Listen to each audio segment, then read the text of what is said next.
मोठी बातमी आहे। 250 दिवस माझी मीडिया ट्रायल झाली, दोनदा मरता मरता वाचलो असं धनंजय मुंडे म्हणाले। ज्या घटनेशी संबंध नव्हता त्या ट्रायल झाली असंही ते म्हणाले। मिळालेल्या मंत्रिपदाचाही आनंद घेता आला नाही, घडवून आणलेल्या संकटांमधून बाहेर पडणं कठीण आहे असंही ते म्हणाले।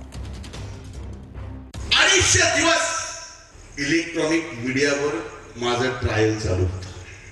मी कुठल्याही माध्यमाला बोलत नव्हतो, मला काय बोलायला येत नव्हतं अशातला भाग नाही।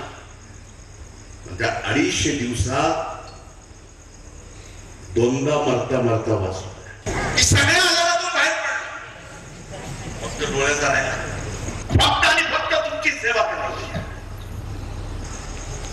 तुमच्या सेवेच्या पलीकडे दुसरं काही नाही। दोनदा वाचलो।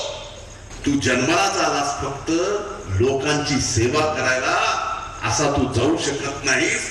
म्हणून या ठिकाणी मी तुमच्या समोर एवढा मोठा विजय या मतदारसंघातल्या मायबाप जनतेने दिला, हा विजय सुद्धा आपल्याला साजरा करता आला। महाराष्ट्रात सत्ता मंत्री म्हणून शपथ घेतली, मिळालेल्या त्या मंत्री पदाचा सुद्धा आपल्याला आनंद घेता आला नाही।